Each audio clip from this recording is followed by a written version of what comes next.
Boker Tov, Shavua Tov. Today's daf is daf Chof Vav in Sanhedrin, as we learn for Achenu Kol Beis Yisrael Hanusun Batzor Vashivya. Says the Gemara to two dots, the fourth line on the page. I'm Rav Shimon. B'tchila Yikaron Oson Osvei Shvius. The Mishnah back on Chof Daled had said that there are certain people who are puzzled for Eidos. One of them the first one was people who gamble, and we said people who lend money for interest, usury. Then we said there's another one called Mafri Chayonim, which is similar to gambling, like people who race birds or could be other animals. The Sochri Shvias, people who deal in Shvias. Then Rab Shimon said in the Mishnah, and originally we called them gatherers of Shvias. And once the oppressors increased and multiplied, we call them Sochri Shvias, people who trade in Shvias. Meaning, in Shvias, what's the halach in Shemitah? Anybody can come into your land, and you could open into your territory, and you can they're free to take whatever they want. Now you're allowed to take whatever they want, eat whatever, and it's called man that animals are eating that food in the field. But once it's finished for the animals, and you have to get rid of it, you're not allowed to keep any of that food, except if you're poor. Poor people can go and continue to get more, can continue to gather fruits. So the Mishnah said, Rav Shimon said that originally they were called osvish. So what does it mean? My kamar. What did he mean by that? They were called that. What was bad? What was good? My kamar. Amar Rav Yehuda Hachi kamar. This is what he means. But chila hayu omrim. Originally they used to say osvish shvias. Sharon, the people who gathered shvias, meaning the people like the poor people who are entitled to gather shvias all year round. Even after. Even after the Zman Habir, after you're supposed to, after people who are not poor are not allowed to take it anymore, they have to get it out of their homes. That's called Zman Habir. So originally called the gatherers of Shvias, right? Those were kosher. They were kosher. So from Sulam, the people who traded they took advantage of the fact that everything was hefker, and they took the shvius and they sold it and they did business with it. They are poslators because they are going against the Torah. Mishirabu mamtsie mo saniyim. But what happened was the traders would offer money to the poor people. The poor people were allowed to gather the food all year round, even after the Zman Habir during Shemitah. So they would tell them, okay, you're poor, you go get the fruits, you're entitled to it, and then sell it to us. So people would offer them money, basically bribe them to be over on the halacha. And the aniyim went, they gathered it. Umaisum, they would bring it. So in other words, once the Socher Shvius would encourage the poor people to conspire with them to take the food and sell it. So once they said that, they're all puzzled. Whether they are regular traders in Shvius, openly cheating, or even if they were just gatherers, poor people who gathered, and they sold it to the rich people. Basically, they were part of the conspiracy too. They're all puzzled. Kasha b'nei Rachva, but the sons of Rachva had a kasha with this. We had back on Yisayim and Beis, who were the b'nei Rachva. Gemara said there, b'nei Rachva is who? Let's find it. B'nei Rachva, Efa v'Avimei b'nei Rachva. Okay, those two sons of Rachva, they had a kasha with this pshat. Hi, Mishurabo Anas, Mishurabo Atagmi Boile. What do you mean the oppressors? The oppressors we assume are the Romans, the Goyim. So what do you mean that once there were more oppressors, then they said they're all puzzled? What does that mean? The oppressors have nothing to do with these traders. Mishurabo Atagmi Boile. You should say once there are more traders who encourage the poor people to conspire with them to take the food of Shvius, which they're only entitled, the poor people are only entitled to take what's fit for them, what they need to eat, but not to sell it. But once the rich people, the traders, conspired with them to take the food and sell it to the traders, and they would do business with it. That's what it should have said. It should be Mishabaro Atagri, not Mishabaro Anas, not once the Romans, the Goyim, once they increased and caused them problem. This is not a problem of Goyim. This is a problem of the Jews. The traders bribing the poor people to conspire with them. Ella, this is what it must be. This is what must be in Reb Shimon. Originally, all the people, whether they were professional traders or whether they were poor people who conspired with them, they were all puzzled. But once the oppressors increased, means once the Romans increased, what do? Arnona in the Gemara is not the Arnona here in Israel. In Israel, Arnona today in the modern Hebrew refers to real estate tax. Like you have real estate tax in many countries, right? That's real estate tax. Arnon in the Gemara, Rashi tells us in the sixth line in Rashi, the second of the narrow lines, Rashi says there, Masha Gova Melech Menatfuos, Kach Vakach Korin Minasada Lishana. The government would say, listen, you have to supply, you got a big field here, 100 bushels a year goes to the government. That's your tax. That's the Arnona. It's basically it's not even an income tax. Income tax we think of based on how much income you have. Here, they don't even say that. They say, listen, you have to give us 100 bushels. It's your problem. Give it. They used to say give or get, either give them money or get it. You got to get 100 bushels a year. Now, once they did that, Rav Yanai then called out, listen to this, what he said, Jews, you can go out and plant on Shvius Mishum Arnona. In other words, Rashi says also here that go out in Shvius Bismana says Rabbanan, the Butler Kedushas Aretz. Interesting. That was what Rashi said at his time, or in the Gemara's time, when there was no Kedusha, Jews the Kedusha had left, and Shvius is only Rabbanan. Now, most rabbis say today also that Shvius is only Rabbanan, but it could be that it's the Oraisa, according to some Shitas, because most of the Jews in the world today, according to many opinions, I'll admit that there's a machlokas that there is, but I just heard a rabbi say last week, a Choshev rabbi say, he also believes that most of the Jews in the world today live in Israel. Because you can't count 6 million Jews in America anymore. There's probably 2 or 3 million, half of them are Goyim or whatever. And the same thing with Jews around the world. Because of assimilation, we have to assume, here we know who's Jewish, right? You have a Tudat Suot, they put it down, they know exactly how many Jews there are. How many Jews are in Israel now? I don't know, 7 million or 8 million? I forgot whatever the number is. Whatever the number is, pardon? I think it's 7.5. 7.5. Yeah. So and so the question is, how many Jews are there in the world?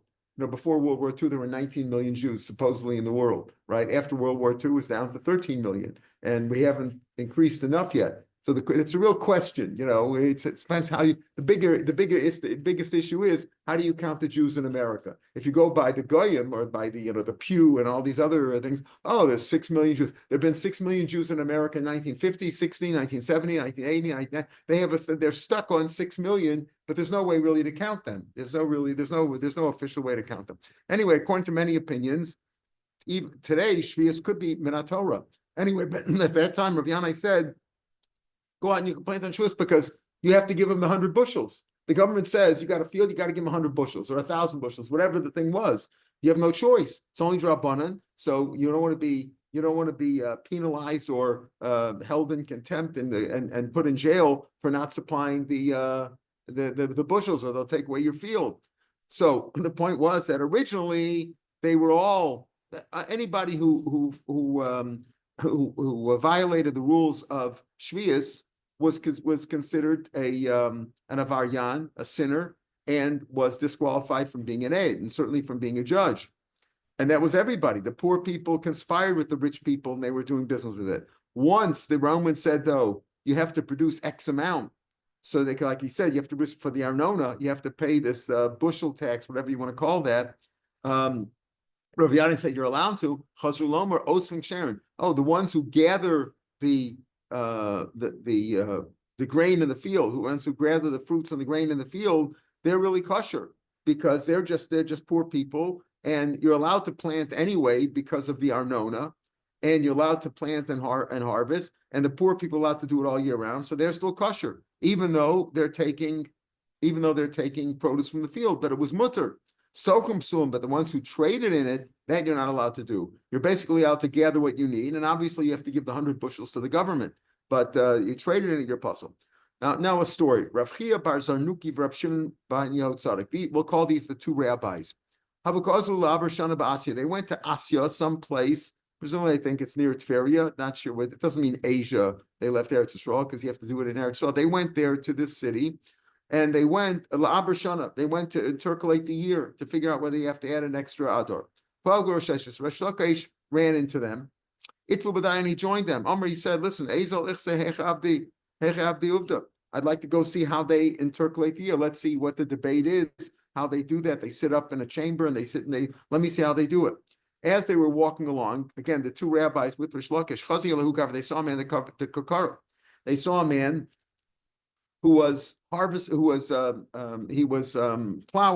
in the field, and it was in Shemitah. Amr lehen Kohen b'choresh. You know who he is? He's a Kohen, and he's plowing in a field during Shemitah.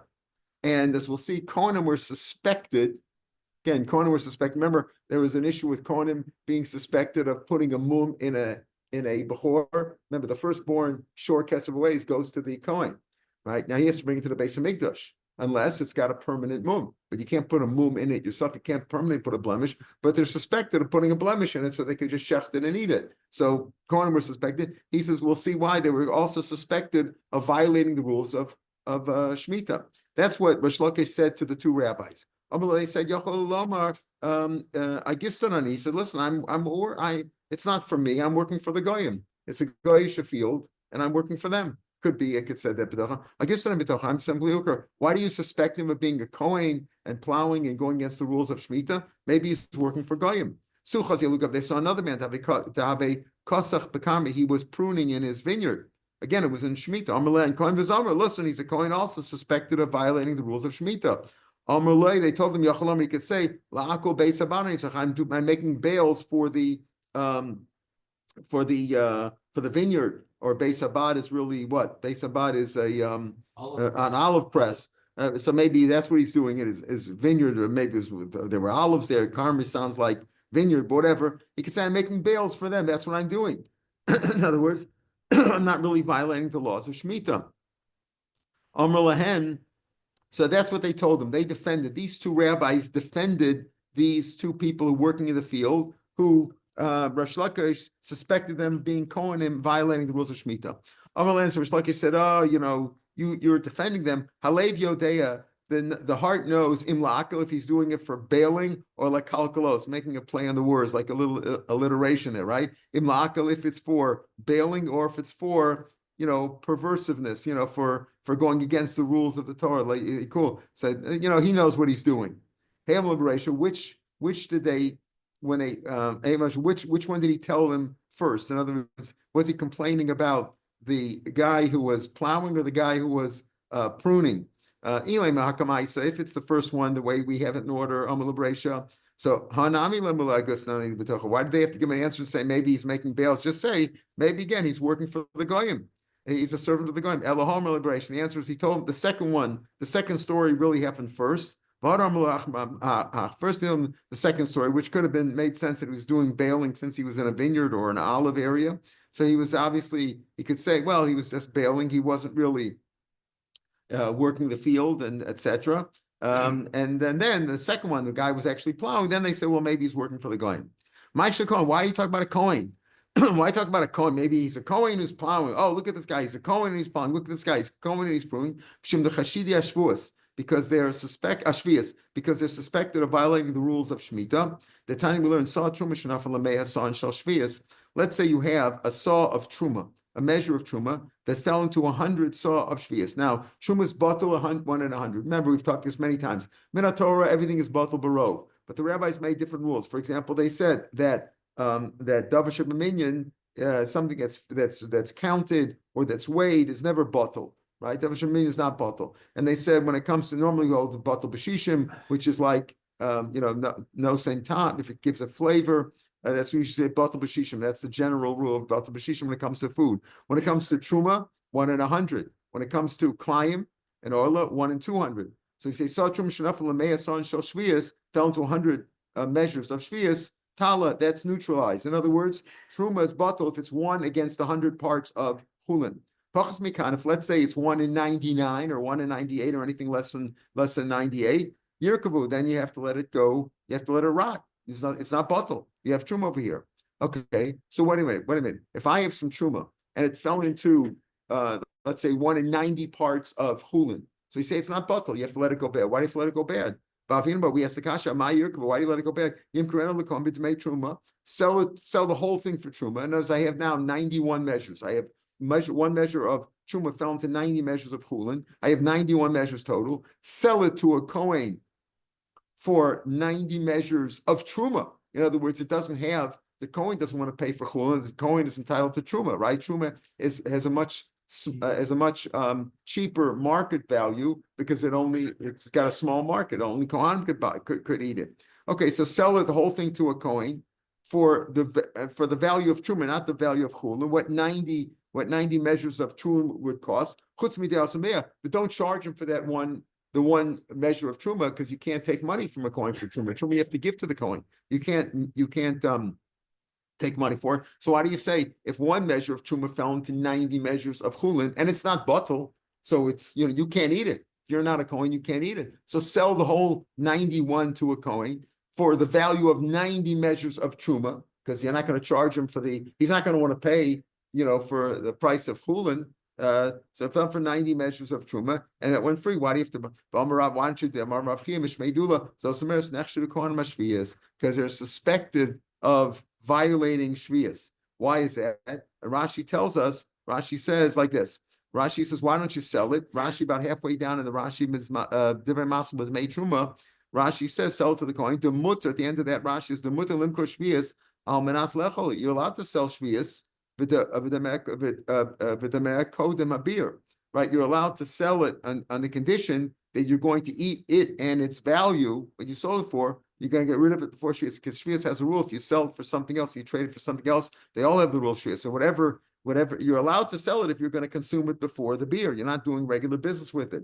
Then Rashi goes on, the Divrei Masel nechshu kohanim lahashas shvius achras mana beer. They're suspected of shvius. The marba teita, they mar het to mishum dishruchim, because they're allowed to eat truma, the kachei kachim legabayu. So shvius nami k'dushar. It's another zermoret. It said when it comes to holy things, we're allowed. You guys aren't allowed, but we're allowed. So that's why they're mora heter, that even after the zman beer, when regular Jews cannot eat shvius, right? They're maraheta. We get truma, we get kachim, we can eat shvius also. It's also kedushas haaretz. Shvius is also called kedushas haaretz, right? So that's why he said, oh, maybe it's a Kohen. That's why Rish Lakish told those two rabbis, oh, look at that guy. He's probably a Kohen working the field on Shemitah, or pruning the fruits on Shemitah. Amru. So the two rabbis said, listen, we're on our way to, like we started off by saying, to intercalate the year to see if we need a leap year. Trududain, this guy's annoying us. He's a bothersome. He's asking us all these things about these Kohanim here, everything is. So Kimat Lasson, when they got to the point, to the Asya, where they were going to intercalate the year, Sliku Legra, they went upstairs. They went up to the upper chamber, Shaful Adagam, and they removed the ladder. That's the way to keep them out. And they went upstairs, they took the ladder, they went up, and then they pulled the ladder up with him, so Rish Lakish couldn't join them. He said, this guy's a nudnik. Pardon? No, he's asking too many questions. Yeah, he asked too many questions, right. Also coming to Rabbi Yochanan, he came for Rabbi Yochanan. Malay. So Rish Lakish complained to Rabbi Yochanan, his brother-in-law. These two rabbis, they're suspected of shvius. Why he called them suspected of shvius? Because they were defending those other guys, So they're suspected of cheating themselves. Are they fit to intercalate the year? Hadaramar, then afterwards he said, well, that's not really such a problem. He himself retracted that objection. He said, lo kashali midi. Why? Lo kashali midi havia shlosh baka. We had in the previous parak that when do you intercalate the year? Well, when you hear they heard three cowherds talking about, if the fruits aren't ripe by this point, this is going to be Shvat, then we're going to make another Adar. We're going to delay Adar, right? Or if this. So just like he had over there, three cowards were describing the calendar and the seasons and saying maybe we need another Adar. So the Rabbanan, and then we said the Rabbanan then intercalated the year, but they didn't just rely on the cowards. Rabbanan achush b'nai samach, they relied on their own cheshbon. So even though these two rabbis, maybe were not such tzaddikim, says Rish Lakish, but the Rabbanan will only be ma'aber the year if they have a proper cheshbon. Then he said, lo dami, it's not comparable to the case of the cowards. Hasam harim the Rabbanan v'abrua. There, the cowards were talking, so the rabbis then sat down and discussed it and debated the issue, and they were ma'aber the year based on their own calculations, not based on the cowards. Cowards might have encouraged them to sit and talk about it, but they voted on themselves. But over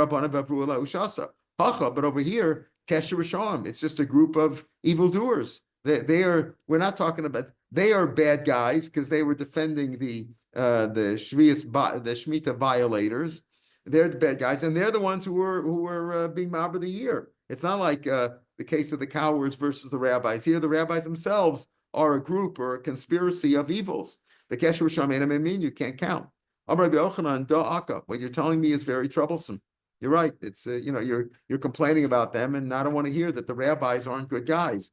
When they themselves, the two rabbis who were B'Mar the year, when they came from Yochanan Amrulay, Karlan Roy Bucker, he compared us to cowards. You didn't defend us.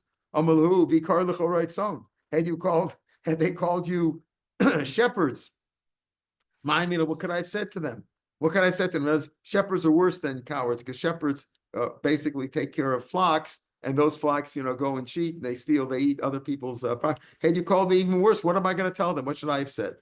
My Kesher Rishon, what's that idea of Kesher Rishon? He calls them, it's a group or a conspiracy of evildoers. Shevna, there was a story with in Tanakh with Shevna. Shevna, he was the we'll call him the chief of staff of Chizkiyo. He was the chief of staff, and he was a big shot. And you know what happens when people get a big job? Eventually, they think that they are it goes to their heads. Shevna v'darsh b'tleisa rapsa. He would darshan in front of 130,000 people. He would give a drasha. Chizkiyo himself, the king, havadarish b'chad sari rapsa, only in front of 110,000. Like 10,000 times 11. Kiasa Sancheriv, when Sancheriv came, and he laid siege to Yerushalayim, Shevna wanted to give in. Because of Shevna, he wrote a note, and he surrendered.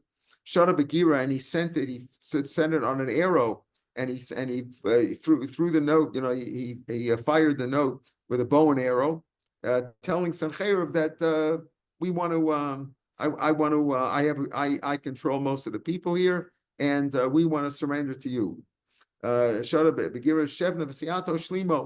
said that me and my group, my Siyah, my group, we are making peace with you, and others we will serve you. We're surrendering. But the king doesn't want to. It says,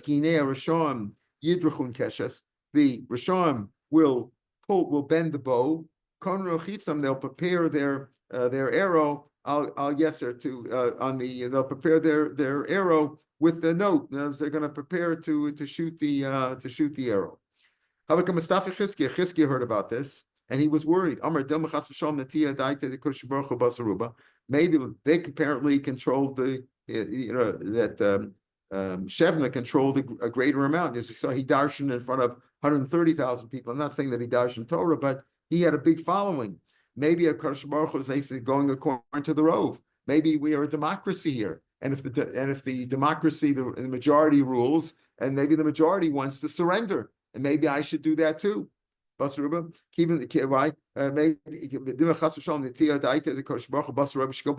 God also feels we should follow the Rove, keeping the Ruba Mimsari, since most of them want to give over, basically surrender. Maybe I should also surrender. Navi came to Amrlo, Lo Te'amrum, don't say that. Kesher Lakola Shir Yomar Ha'amazeh Kesher. These people are simply conspirators. Don't say that. These are bad guys. Klomer Kesher Shamu. It's a conspiracy, a group of evildoers. For Kesher Sham, don't count. Don't listen to them. They're all Risham. Their majority doesn't mean anything. Not only Shevna, so whether he wasn't listened, I guess he wasn't listened to, and they didn't surrender. So he went to at that point he went. Another thing was that he went to dig for himself a sepulcher, a kever for himself, a kibbur based stuff. In other words, he considered himself like part of the family. The family, like he was from the Malchus based of it. After all, he was the chief of staff. So he went and he prepared for himself a kever that he should also be buried in the kever in the area of the family of David. But David Amelch, but Navi came to Amrlo, Malachapo, what are you doing here? Milachapo, who do you have at kever? Right? Who do you think you are? You're building a kever here. You're not entitled. This is a family plot. This is a royal plot. Hashem is going to hurl you like a man is hurled. It's going to hurl you away. Amarav, if a man goes into exile, it's worse than a woman. Because a man goes into exile, his livelihood is affected. He can't. A woman, whoever she marries, presumably will take care of her. But a man, is if he goes in exile, he's given up all his whole livelihood is gone. What does that mean? It'll cover you up. He'll cover you up, or he's going to throw you around. Or that loshon of ato is really, it shows out that not only was he ridiculed for digging himself a kever and for going against Chizkiyahu, but also he broke out in leprosy. By Tsaras, it says in the Parshas Val Safam Yatem, and on their lip it will be covered up. There'll be Tsaras all over his body. So that lashon of ato is lashon there. In the pasuk goes on. It's in Yeshaya. Snof tzitzamecha tzanfa kadur el eretz rachvas tzidayim. Hashem is going to toss and hurl you violently like a ball across a large area, across the land. Tanahu bikesh kol based if he sought the shame of his master, right, that they were going to surrender to Sancherib, and therefore his own honor turned to shame. When he went out to surrender to Sancherib, and he held all his troops that he had led behind him, the Jews were always fighting among themselves, right? It's not a new thing. Also, Gabriel came, Malach Gabriel came, and he closed the gate in front of his, in other words, Shemna was leading, let's say 130,000 of his followers out to surrender to Sancherib, and he went out first, and as he went out, the Malach Gabriel came and locked the gate, closed the gate in front of his followers, so his followers couldn't follow him, they couldn't leave Yerushalayim. Amrulay, so the Goyim, Amrulay, Mishayasahecha, right? You told us, we saw your note. We got your note that you sent by bow and arrow. Where are all your followers? Your servants. Where are they? Rashi says, "Shekasafta lanu shevna v'siyata shlima." You said you and all your followers. You're the majority. You agreed to surrender. Where are they? Amru hadrubi. I guess they deserted me. Amrulei im kein achuche kamachaychason. So, what are you? You're laughing at me? You're surrendering yourself? The whole people, everybody's in Yerushalayim, hundreds of thousands of people. You claim that you have the majority and you're surrendering. Well, you're making a joke out of us. You come yourself, you're surrendering, right? They bored holes through his heels. The Goyim aren't so nice when you go against them. V'talu, b'zin basis system, they tied his feet. As they put holes in his feet, and they put the tails of their horses through the holes. They tied his feet to the horses, and they dragged him and they dragged him through the thorns and thistles, I guess before they killed him. Shevna Balanohaya. Shevna was a hedonist, right? He was a hedonist. He loved pleasure. Rashi says, Yesham, some say that he was a homosexual. It says here, Lech Boel Asochan, go to this aid. The person is a sochain. So what is a sochain? A helper, an agent. Yeah, it's more than today in modern Hebrew. It's an agent, but it's really like a helper. As we said, we just had David HaMelech in the Haftorah. Vatilo sochenes, right? By Avishik, we talked about in the Gemara last week. We had it yesterday in the Haftorah. Vatilo sochenes, and she will be for him a helper. What is sochenes? Rashi says, "Mechamoso, gonna warm him up. If you chop down wood, you'll be warmed by it. But you sweat, you'll be warmed up. Somebody who's going to help him warm him up. So So you see over here, he wanted sochenes. In other words, he's a balano. He wanted physical pleasure. Pasuk says, "Ki ashasos ye'eresun." Pasuk in Tillim. Ki ashasos ye'eresun. What does that mean? The foundations will be destroyed. Tzaddik mapal. When the foundations are destroyed, what can the tzaddik do? The tzaddik here basically refers to the Rebbeinu Shalom. What is he accomplishing if the foundation is destroyed? What do we mean by the foundation? So we have several pshatim here. Rav Yehuda, Rav Ina. We have two pshatim. Chad Omar, Ilu Chizkiya, V'siyata Narasim. If the foundations, meaning Chizkiya, the great tzaddik, if he is destroyed, tzaddik mapal, what did Hashem accomplish? Where is his reward? Mascharu b'shemishalem, he says, Lem. What does that mean? So what if the foundation, why is Chizkiah called the foundation? We'll see later on the Gemara, we'll talk about that. But one shot is that Chizkiah, if they're destroyed, what did Hashem accomplish? The Beis Hamikdash is called the foundation. If that's destroyed, tzaddik mapal, what did Hashem accomplish? Ula says, so we have Rav Yehuda and Rav Ina saying one shot about that the foundation refers to Chizkiah, one saying refers to the Beis Hamikdash. Ula, a third pshat is Amar Ilu Machshavos of Shalosa Russia, that Shasos refers to thoughts. If his thoughts, if in other words, what he was thinking to do, if that's not destroyed, Ilu Machshavos Shalosa Russia ain't in Rasas. If they're not destroyed, Sadak Moshe, what did Hashem accomplish? So Bishlam, so we have three pshatim in Kiashasos Yaresun Sadak Mapal. One Bishlam Laman Damar Ilu Machshavos Shalosa, the last pshat, that's Ula. If it means that if the thoughts of that Russia are not destroyed, right? If his thoughts are not destroyed, meaning they were going to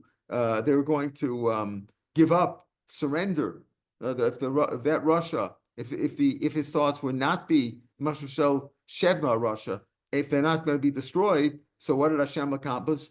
That's I understand that. Russia, and they'll be destroyed. If his machshava would not be destroyed. In other words, the foundation will be destroyed if his thoughts would not be destroyed, and he would carry out what he wanted to do. Ulamanda Beis Mikdash, the second shot that refers to the foundations for Beis Mikdash Nami Detanan, Evan Haisasham, there was a stone.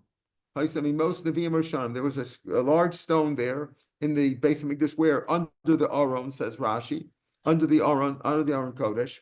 From the times of the Mishanim, the Shasiya Haisanik was called Shasiya. That was its name, Evan Shasiya, right? Ella. So we understand there, if that would be destroyed, if Hashosos, that means Shosos, if that Evan Shasiya, right? It's called Evan Shasiya, the Evan that was put there. Shasiya he nikras. The world was created from that. Rashi says Nishas on the world was founded from the Evan that was underneath the Aron Kodesh in the Beis Mikdash, right? So I understand the lashon of Kiashosos erasing like the Evan Shasiya. That also I understand. If you say that it's Chizkiah and his group, his followers, if they would be destroyed, Hashem, what did he accomplish? Where do you find that tzaddikim are called shatot, meaning like foundations? The Chassidus says, Kil Hashem mitzuki aretz, to God are the pillars of the earth. Vayashas aleim tevel, and he put the world. He created the world and he put them on top of them. Vayashas is like he put them. He put the shasos. That's one shot. That shasos means he put them there. Shas you find in the Torah many times. Shas he put it there, or gave me, he put there. You could say here, Hifli Eitzah, wondrous is the counsel, so to speak, of the Torah. Higdol Toshia, the wisdom of the Torah is great. So here Rashi says Toshia, Hashem Sha'olam Meshusas ala Torah. The world is founded on the Torah. V'lamdeh Nikras Toshia, so the Torah is called Toshia. So that's the idea here that Chizkiah was a tzaddik. So that's lashon of Shasos or Toshia. Shasos is related to Shasiya, that it's founded upon the Torah, and Chizkiah represented that. Why is the Torah called Toshia, wisdom? A different reason. You know why it's called Toshia, which means wisdom, because it also means metashes koch shaladim. When you learn Torah, you become weakened. Your mind is so occupied with Torah that you become physically weakened. Davar acher, another pshat, Toshia shenit nebechashoy, was given in secrecy. It was given ne'asot. The Torah was given in secrecy, even though we have Har Sinai, etc. When Hashem went, but when Moshe went up and got the Torah from Hashem, it's given in secrecy so that the Satan would not try to cause Hashem not to give it, right? He would try to obstruct the giving of the Torah. It was given in secrecy. Davar acher, Tushia, Dvarim shel tohu. It's things of nothingness. Shalom Meshustaleh, meaning it's just words. It's not like a physical thing. The Torah is the words of the Torah, and it's not a physical thing. The Torah, the world rests, is founded on something which is really nothing. Dvarim shel tohu, it's like nothing. It's just words. Amrullah machshava mo'eles. Now here Ula says an interesting thing, that machshava, Rashi says, what is machshava here? Daigas halev amazar shaladim. Person always worries about his income. Ain't it so? You're always worried you're going to have enough money. You're always worried about your income. And that worry, comes even to hurt the Torah. In other words, when you're worried about making a living all the time, that affects your ability to absorb Torah, to learn Torah. Shneimar, made for machshavas arumim, breaks the machshava of those who are naked, below sa'asena yedeim tushia, and their hands will not be able to learn Torah. What does that mean? Rashi says, made for machshavas arumim, shein machshavos is ola biyadav afilu tushia, that the machshavos of the naked ones, meaning right? Rashi says, well, we're going to say there's two pshatim here. There's two Rashis here, different maskal made from machshavas arum. First one is that he breaks the machshavas of those who feel they're not going to have anything by giving them food. In other words, they weren't able to learn Torah because they were so busy worrying about making a living. When Hashem gives them a living, then they have the ability to learn Torah. It's easier to learn Torah because you're not worried about where your food's going to come. Even though we have a cloud that Torah is gained and the Torah is strengthened by poverty. When people are rich, they're so worried about their businesses. And yesh lamana ratzim masayim. So right, they're always so worried about their business that they don't have time to learn Torah. Torah is usually found among the poverty. That's one shot. But here he says a different. He says Hashem gives them food, so to take away their thoughts of their daigas about making a living. That's one shot in Rashi. Lishnachrina Rashi says, even with the Gosa Bach in Rashi, same Divrei Maskel, the first Divrei Maskel made from Mashavos. When a person's thinking about something, Talabi Biade, well, it's in other words, not relating to Torah. But when you're so busy thinking, oh, I'm going to do this, I'm going to do that, just do it. Just do it. If you want to shoot. Don't think. Don't talk. When you think about things too much, you don't accomplish anything. I'm going to accomplish this. I'm going to accomplish this. What do people say? Let me know when you start the next Masechet. I'm going to come to the Daf Yomi. No, if you want to learn, come today. Just open up the Sefer and learn. Don't think too much, right? When you think too much, nothing gets done. I feel about Torah. Even for learning, I'm going to sign this. I'm going to finish that. I'm going to learn this. Don't talk too much. Tosas also likes this chat. Tosas, the top Tosas says, Yesh Mefarshim, the fourth line. Tosas says, Yesh Mefarshim Moelas, Mishakeres V'lo Titzlach Klamer, Im Adam Choshev, Hein Lahashir, Hein Gam Levitor. I'm going to start a business. By next year, I'll be a millionaire. I'm going to cover this learning. Lo Yaspik Elik Sha'asa Lishma.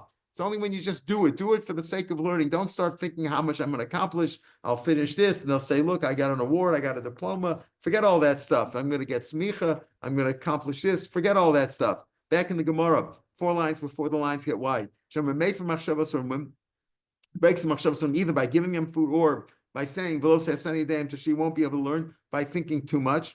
And Rashi also goes on, even before we get there, that he won't be able to think. In other words, when you think too much and you worry too much, you won't be able to learn. Amar Rabba, Imasuk and Lishma, if they learn the Shema, then the bad thoughts won't obstruct their learning. Shnamar, Rabbas machshavas b'levish v'atzas Hashem hisakum. Many of your thoughts, but if you're thinking about Hashem, what does that mean? The first of the white lines of the Gemara, Eitza sheyesh b'dvar Hashem, a counsel or a thought that has Dvar Hashem that you're thinking L'Shem Shemayim, he takum lom, that will always exist. Rabbi Yonei Masai. Now in the Mishnah we said that these kind of crooks, we'll call them crooks that are disqualified, like gamblers, malava baribis, even by ribis drabonim, where they didn't really make it up in advance. I think it's not ribis. Ribis rice is only if you sign a contract, you're going to be back the loan $100 plus a certain amount of ribit. There's malav ribis, which is also drabonim. And certainly the gamblers, those are Tzofrei Shvius, they're Moraheter. So Rabbi Yehuda says, when are they puzzle? And who is Rabbi Yehuda really speaking about? So that's a question for Hashem. He's certainly talking about the gamblers. Not necessarily talking about Mlav Ribis, because Mlav Ribis is forbidden, even if they have other jobs, could be, right? That could be. And Tzofrei Shvius is also questionable, but there's definitely, when Rabbi Yehuda says, when are they puzzle aiders? He's certainly talking about the gamblers. That's only if they don't have some other occupation. But if they have an occupation, they just do this casually. Or, once they want to have a little fun once in a while, do a little gambling. That doesn't prohibit them from being aiders, from being witnesses or judges. Amar Omer Lazar, in the second of the Y lines in the Gemara. Amar Omer Lazar, Allah Rabbi like Rabbi Yehuda, that if he has an occupation, doing a little gambling once in a while, going to Vegas or playing cards or whatever, doing a little gambling, since you have a regular occupation, you're not prohibited from being a witness. All these ones that say that you're disqualified, the Mishnah says if you do these things, you're disqualified. That's only tzrichan achrosas bezin. Bezin has to say, hey, he has to pass him. He's disqualified. You can't say, oh, I know he plays cards. Oh, I know he lends money for ribbis. He's disqualified. He has to be disqualified by a bezin. Has to be called up by a bezin. What about a shepherd? Now, stam shepherds, especially shepherds of flocks of sheep and goats, they usually let their animals graze in other people's fields. Pardon? Behemadaka, right. Fligi bo Ravacha Ravina.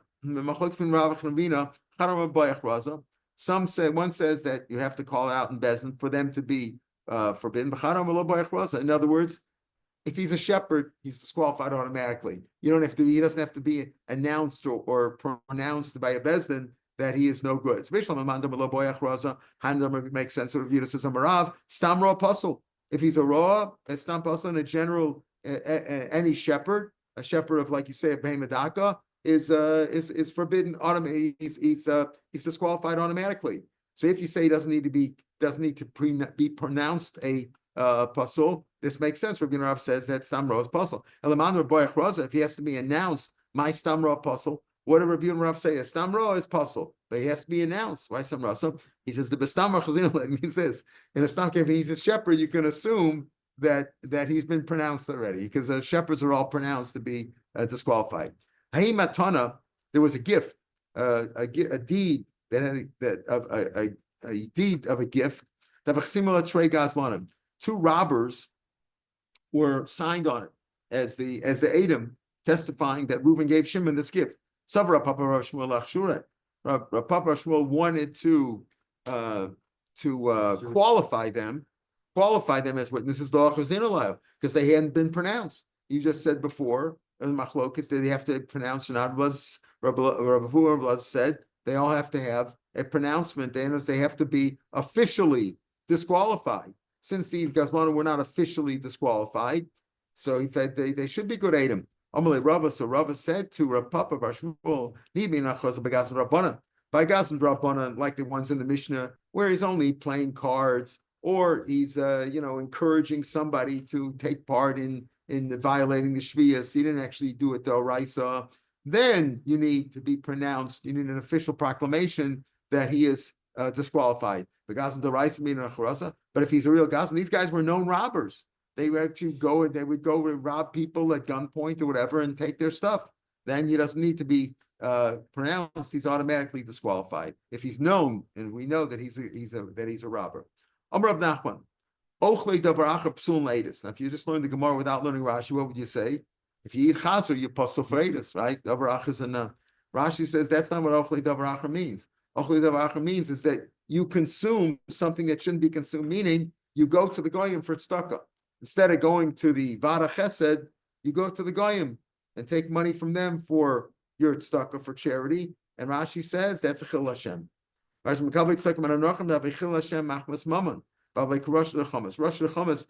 kinds of rishon. Chamas is for money, that you're stealing things, for monetary gain. That's called chamas. So, I mean, a chamsanin as opposed to a gazlan is a chamas who even pays money for it. But the point is, for monetary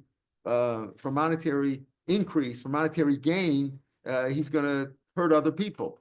So you're going to say when you take money, when you go to take tzedakah from the goyim, you're pasul for eidus because you're causing gechil Hashem, and you're doing it for monetary gain. For monetary gain, you're causing gechil Hashem. Says the Gemara, hani mili b'freses, only do it publicly. But if you do it privately, people don't see, then it's not a chil Hashem. Even for Hesi, it's only possible if he could have done it b'tzina, and he's embarrassing himself. In other words, he's making it's a chil Hashem when a Jew has to take money from the goyim, but it's stuck from the goyim. In other words, he can't be supported by the Jews. He's got to go to the goyim, and he does that publicly because he has no choice. And he could have done it privately, and he did it publicly. But if he has no other choice, if he has no choice, he's in a place where the Jews can't help him, or there are no Jews, or whatever, and he can't do anything other than just for survival. He must publicly take money from the goyim. Then he's not disqualified. Amar Rav Nachman, hachosher al arayos. Let's say a person is suspected of adultery, kosher leidus, kosher for eidus, even though he's suspected of adultery. In other words, he's not suspected of money. Usually when we talk about disqualification, we're talking about things where they're doing it from all the things in the Mishnah, whether it's gambling, whether it's malava b'ribis, whether it's shvias, socher shvias, it's all doing for monetary gain. Then we say they're disqualified. He says, you know what? If you're suspected of adultery, you're still kosher for edus because you're not really, Russia the chametz. I'll touch the chametz because when are you not allowed to have a witness who is a cheater, who is a crook? When he's involved in monetary gain. But if he's suspected of adultery, then he's not automatically forbidden for being he's not disqualified for being a witness. Amar Sheshes, Ani Mari, answer me, my sir, answer me. Arbon bekisfe. When it comes to adultery, he gets malchus, even if he wasn't warned, Rashi says. Chayv malchus u'afbisha ein shamasra. Malchus lo tov. Just you hear about this guy. In other words, whether it's Malchus Rabbanan or Malchus Daraisa, we'll talk about it when we learn Malchus and Mezer Shem and Shvuas. If it just that the fact that he's a known adulterer, he's going to get punished. He's going to get lashes, and you say he's kosher for edus, Amarava, and that's what Sheish is complaining to Rav Nachman about. So how can Rav Nachman was a posek? Rav Nachman and Rav were poskim, the later poskim. How can you say it's kosher? It's a motor of Nachman in Edus Isha puzzle. Nachman says he can give testimony about a money matter, just that the fact that he's a known adulterer, right? He's a philanderer does not mean that he's kosher to give witness to be a witness that Reuven owes Shimon $100. But he says if it's Edus Isha, to say that this woman, I know that this woman is divorced, or I know that this woman's husband died, then he's not believed. Then he's not. He himself is an adulterer, so he's not believed to say, oh, her husband died. I know her husband died because he wants her to be available to him, right? If he's a known adulterer, for that he's not kosher. Then that's to take her out. In other words, to say, when this guy's a known adulterer, and he says, I know that this lady's husband died, he's not believed because he's a known adulterer. So he's trying to take her out of the marriage. But if he says, I know she's married, I'm a witness, I know that she got chuppah kedushin, I'm a witness to that, then there's no problem because he's making her unavailable to him. It's like Rav Shita isn't obvious. No, he'd rather her have her married, stolen waters are sweeter. In other words, he'd rather commit adultery with somebody that he's not allowed to be with, a married woman. That's what you might think. He'd still rather have her easily available, even though you might say that the adultery with a married woman is more pleasurable to him than with an unmarried woman. Still, he'd rather have her unmarried, so it should be easily available for him. So again, Rav Nachman says is if you're suspected of adultery, you could still testify in money matters because you're not suspected of cheating and violating halacha for monetary gain. You're just suspected of being adulterer, but you wouldn't be able to testify that a woman's husband died because then you're suspected of doing something for your personal gain. Let's say he steals, he's a burglar, but he doesn't steal all year round. He just does it at the harvesting season. In Nisan, they harvest the grain. In Tishrei, they harvest the fruits. It's not a ganav. It's only if he's a sharecropper. It's a small amount and something where the work is complete. When you're a worker in a field, you're allowed to take something, right? The pasuk says you're allowed to take something. If you have a fruit there, you want to take an apple off the tree, it's ripe, you can eat that. So he says, when is he not considered a ganav? If he's number one, a sharecropper, he works in the field anyway, and it's a small amount of thing. He just takes another couple of fruits just to eat something, puts away a sandwich for himself or whatever, and the work has been the fruits are ripe. Then he's not. But if he's a regular worker, if he's not an oris, then he would be disqualified from being an aid. So again, he says ganav these she's not considered a ganav, but Ikred Rav Zvid, the farmers of Rav Zvid, Chad Ganav Kavod Desari, one stole a measure of barley, but pasle, and Rav Zvid said he's disqualified. The Chad Ganav Kibura Dahine, one stole a measure of dates, and he disqualified him. And disqualified him because I guess he didn't fit into that category, right? The Targumar, Rashi says that in the fourth of the wide lines at the bottom, Rashi says there that a sharecropper is moraheta for himself, and it's a small amount. He's entitled to take a certain amount anyway. So for his tircha, he could take a little bit extra, right?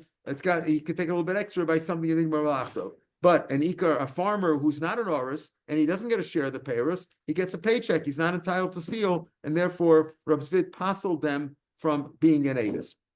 Another story, one more story, 4 lines from the bottom of the Gemara, near the end. There were some grave diggers. The Kavanaf should be Yom Tov Rishon Shalat Seres.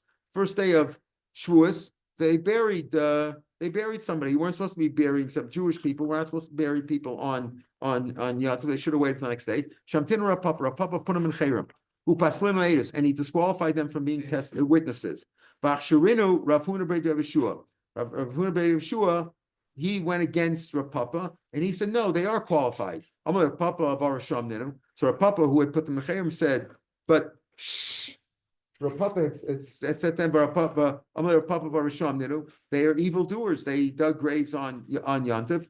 The answer is no. Savri mitzvah covered. They thought they were doing the right thing. They thought that they were doing a mitzvah, burying him. They thought that was a mitzvah, and they were supposed to do that. But I had already put them in chayim, and they continued to do that. After I put them in chayim, they continued that. Savri kapara kavdin rabban. They figure no. They figure what they're doing is a proper deed to bury them properly.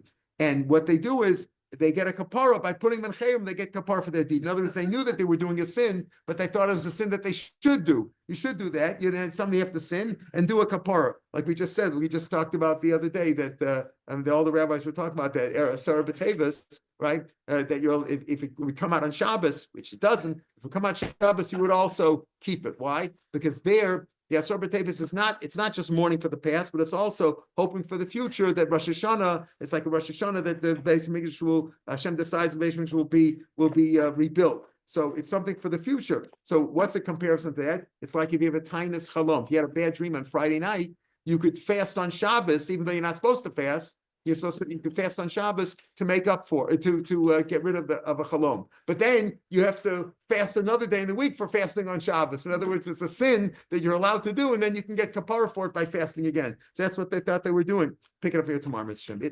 Have a good day. Shavuot Tov.